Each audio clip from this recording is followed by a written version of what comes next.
नाजरीन, इस किस्त का आगाज एक ऐसी खामोशी से होता है जिसमें तूफान छुपा हुआ है। किले की फसील पर खड़े अरहान गाजी और शहजादी अस्पुरचा के चेहरों पर संजीदगी साफ झलक रही होती है। दोनों जान चुके होते हैं कि अब राज पर्दों में नहीं रह सकते। सारोज की गद्दारी सामने आ चुकी होती है, वही सारोज जिसने दोस्ती के नाम पर जहर घोला था, वही सारोज जिसने मोहब्बत और वफादारी दोनों को रौंद गाला था। शहजादी अस्पुरचा की आंखों में आग होती है और वो अरहान गाजी से कहती है कि हक तुम्हारे साथ है, मगर अरहान गाजी आहिस्ता मगर पुरयकीन लहजे में जवाब देते हैं कि हक पर होना काफी नहीं, हक को गालिब भी करना होता है। इसी लम्हे फैसला हो जाता है कि आज हिसाब होगा, और वो भी उसी जगह जहां गद्दार खुद को महफूज समझ रहा है। दूसरी जानिब एक वीरान मकाम पर हेक्टर अपनी दरिंदगी का मुजाहरा कर रहा होता है। फलादियोस एक दरख्त से बंधा हुआ, जख्मों से चूर, मगर आंखों में नफरत की चिंगारी लिए खड़ा होता है। हेक्टर के हर वार के साथ माजी के जख्म ताजा होते जाते हैं। सालोज खामोशी से ये सब देख रहा होता है। उसके होंठों पर एक मकरूह मुस्कुराहट होती है। वो फलादियोस को गद्दार कहता है, उसे बेवकत और बेअसल साबित करने की कोशिश करता है।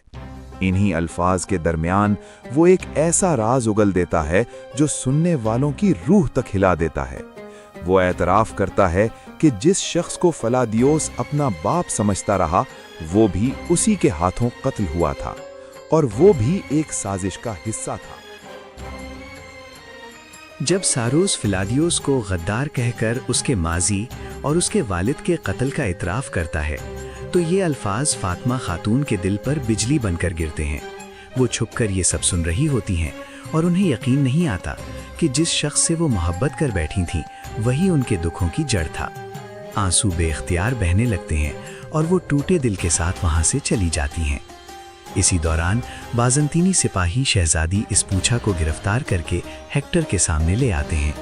सारोज फतह के जोम में ऐलान करता है कि अब अरहान और अस्पुरचा दोनों का अंजाम करीब है, मगर शहजादी के लहजे में खौफ नहीं बल्कि इंतकाम की आग होती है। वो साफ कहती हैं कि सारोज को अपनी जान की कीमत चुकानी पड़ेगी। जैसे ही सारोज फिलादियोस को कत्ल करने लगता है, अरहान गाजी का तीर आसमान चीरता हुआ आता है और सीधा सारोज के सीने में पेवस्त हो जाता है। हर तरफ तलवारें निकल आती हैं, दोनों जानिब से सिपाही आमने सामने आ जाते हैं। मैदान जंग बन जाता है और हर तरफ सिर्फ ललकारें और फौलाद की आवाजें सुनाई देती हैं। उधर अरहान गाजी और हेक्टर आमने सामने होते हैं।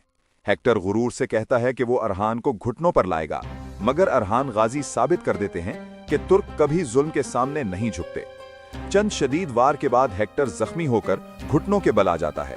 अरहान गाजी अपना नाम बताते हैं, अपने वादे की याद दहानी कराते हैं और फिर एक ही वार में जुल्म का बाब बंद कर देते हैं। जंग खत्म हो चुकी होती है, मगर फातिमा खातून के दिल की जंग बाकी रहती है। वो तन्हा जंगल में माजी की यादों में गुम होती हैं। वो लम्हे याद आते हैं जब फिलादियोस ने मोहब्बत भरे अल्फाज कहे थे, जब उसने फूल पेश किया था, जब उसने खुद को भुला दिया था। गुस्से और दर्द में वो दरख्त पर हाथ मारती हैं, यहाँ तक कि हाथ जख्मी हो जाता है, मगर दिल का जख्म फिर भी नहीं भरता। वो रोते हुए कहती हैं कि मैंने दुश्मन से मोहब्बत की, या अल्लाह ये कैसा इम्तिहान था। किस्त के आखिरी मनाजिर बोरसा में दिखाए जाते हैं, जहाँ नीलोफर खातून इंसानियत की तस्वीर बनी खड़ी होती हैं। यतीमों, बूढ़ों और मोहताजों में खाना तकसीम हो रहा होता है। वो ऐलान करती हैं कि इस सरजमीन पर कोई भूखा नहीं सोएगा।